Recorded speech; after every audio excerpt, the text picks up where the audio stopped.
Here, I feel like an idiot. So, water tank is gone. And I wanted to show you how to sweat and use the crimper. And then I got right into my work.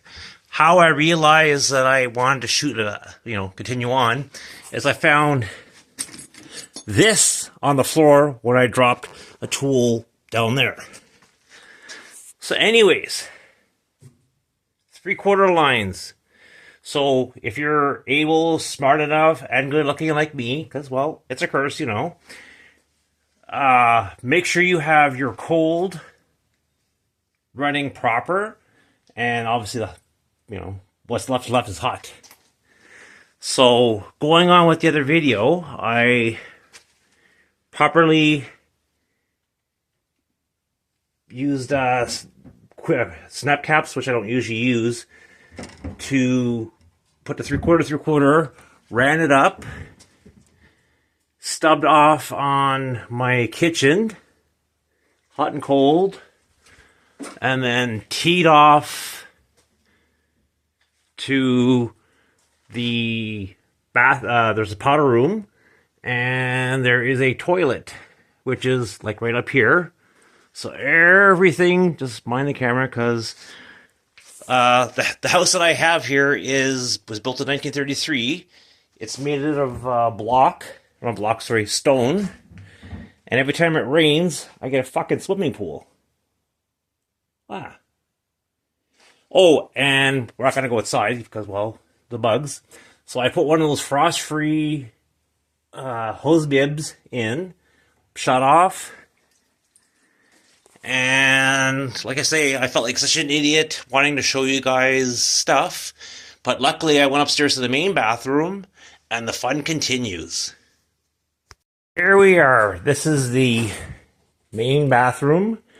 So took toilet out. I have a repair to make when the fire department came. They had this stuff here running right over, so I'm just going to put drywall, clean up that nice molding. So this morning's job, we had a vanity, which is the other room. So I took it off. The ugly, that's not ugly. To find out, this was not even hooked up. My hot. So then because I went to the plumbing place, this is what they used. This abortion. So I had to sweat it off, meaning use my torch to get it working. So, because this house was built in long effing time ago, they used 1 1/4 pipe, and this is actually cast under the shitter. So they couldn't make it work proper. They slap something on, it works. So to fix my angst with that line, I have here an adapter that is meant for brass copper, and I'm going to run 1.5 ABS, so that's the shit. And I have a couple things to sweat, so you'll actually see me doing something instead of talking about it. And then we'll get rid of this abortion, because, well, that's what it is. So when they put the vanity in, it wasn't done by, a tradesperson. So they just cut slits and made it work. It's still in good shape. Hasn't eaten little to no water, unless, you're really, really drunk. But yeah. This is today's project. And then opening that floor with the smell of piss, and that thing that probably died is in there somewhere, very fragrant. Yeah, so I'm going to get set up to do some brass, and we'll go from there. Here, I just happened to cut this pipe off, because, well, it was in my way. So to cut your other lines. I just nip that off as well. It's my video. So this is a pipe cutter. To use it, you fit it over just enough that it turns. So you'd want to spin it and turn it just a cunt hair. Just enough to cut in but not crush the pipe. So cunt hair.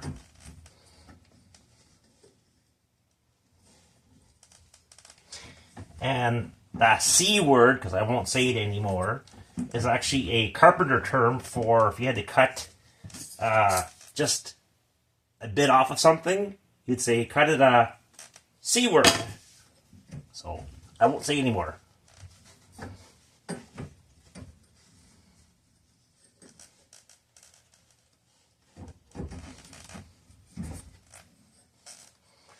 So it may take you a few more turns, like you see people just ripping through it, but then you have a higher probability of a leak because, well, you want to be putting a round hole and a round hole, not a square peg.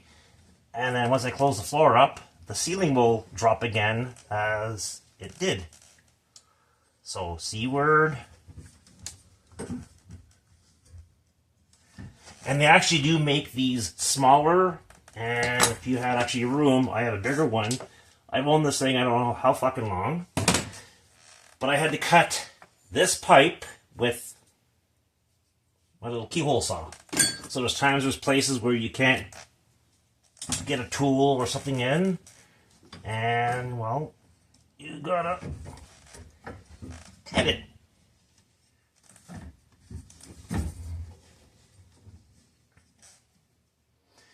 Newer technology is they have these, I was looking at them, $1,000 crimpers.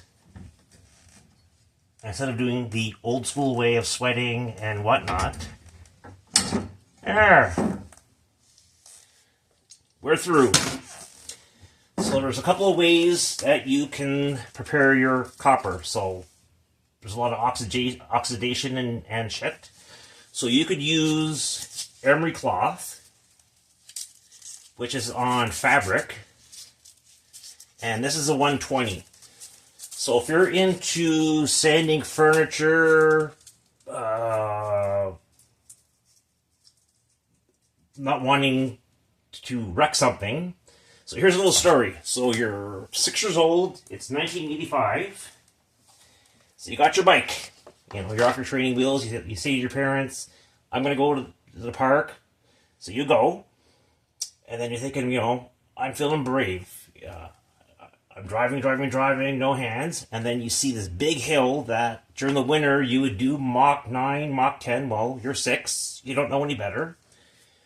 So you're going down, all of a sudden really, really fast. And then you're losing control of the bike. And then all of a sudden you're skidding. And you're like, skidding and scared shitless. And then you end up skidding down the hill on your side. And you somehow survive death because, well, you're 6. So that would be similar to, this is to understanding the different grits, like to a 40. So basically like, or there's even lower numbers. So lower the number, the more aggressive it is. So you're skidding down the hill and all of a sudden, holy fuck, my ass! You look around, cover your mouth, because, well, you're 6. We're not supposed to know those words, right? And you're like, wow, you know, this is cool. So don't mind my leg because there's not much room here. So I'm going to do it 2 ways. So I have this bad boy, 3/4, 1/2 inch, and depending on what kind of fitting, you have to clean the inside. So we're going to do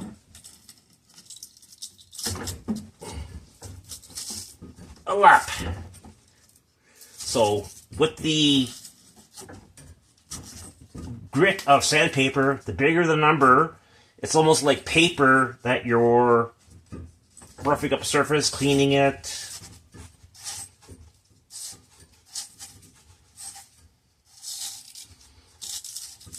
So this will get rid of a lot of stuff off of it. I'm just going to sweat this one because, well, you don't want to be here all fucking day, and neither do I. So you take said emery paper.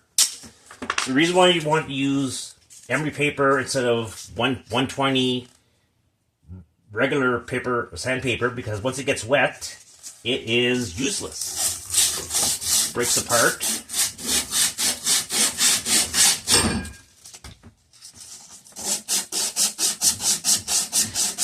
And when you're running your line, just make sure you're doing one at a time, because you can mix the hot and the cold. And if you're dyslexic, hey, you're ahead of the game.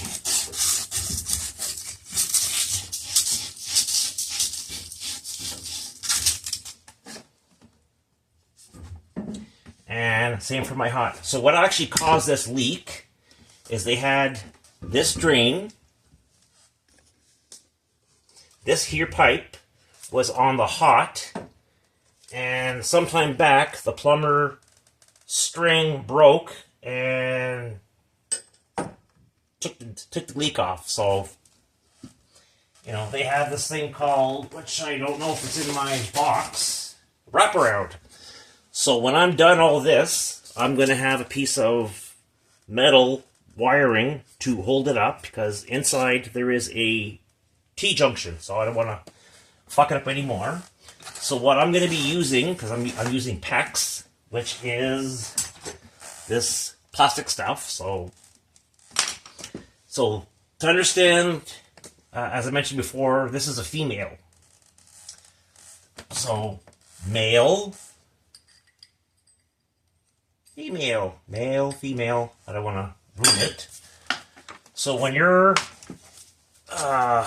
about to sweat something,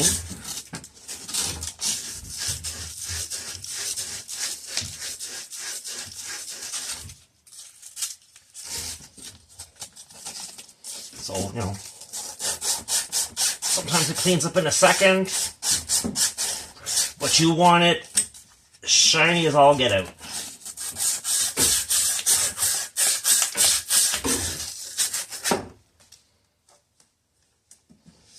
And we is good. So when you're using flux, you're not painting a fence or something that requires a lot of paint. So you're just going to go just lightly. Oh. Just enough just to coat it. And what the flux does, it pulls this shit in. And my female adapters for the PEX is I would just rough them up enough. Because ordinarily if you're sanding, this feels good. But I'm a lefty, so yeah, so these little grooves, you want them wrapped around, so when you're sweating, the copper stays together, the flux stays, it doesn't keep going. So, clean both.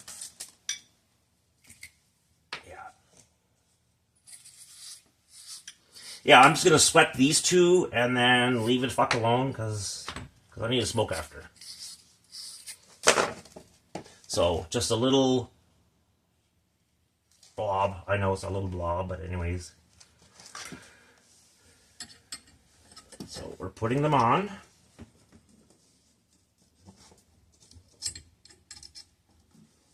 See, flux, flux.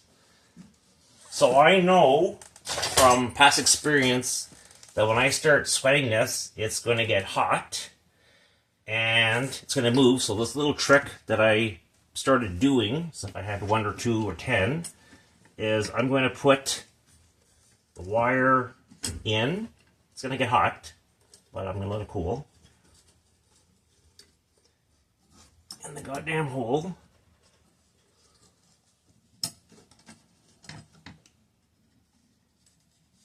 Yeah. Oh, nope. So when I'm trying to push this around, it's not going to move off easy, and then you're squaring it yourself. And depending on where you're doing your business, I have here, just don't mind me, this is one of these, you can, goes up to 5,000 Fahrenheit or something. So if I was like in a cabinet fucking around, you know, I would put a couple of pins so I'm not burning the cabinet or wherever you happen to be. So I have here my pencil torch. So we'll turn her on.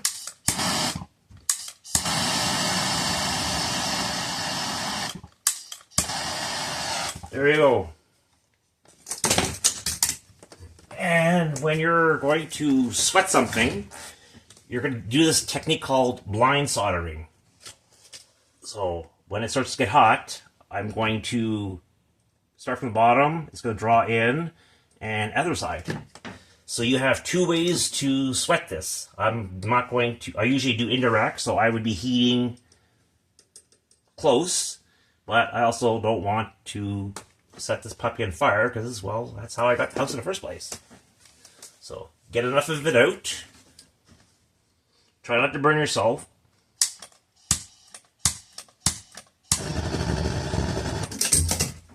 Bit more. There we go.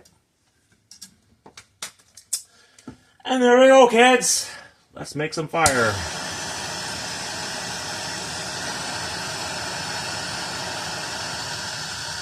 And this is direct sweat method. Old school. Well, I'm old.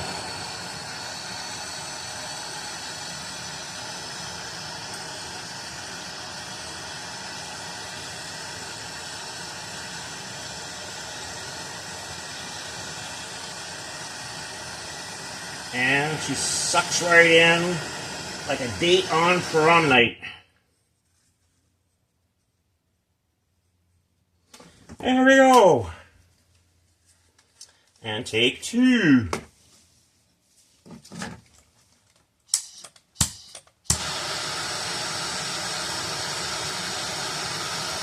it good and hot.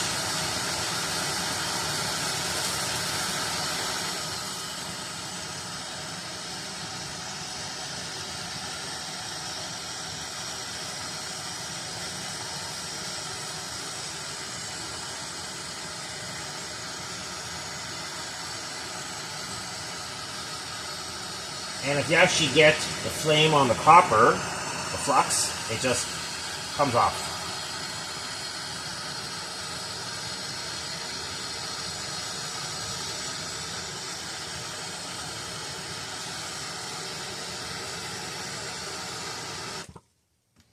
And get her in.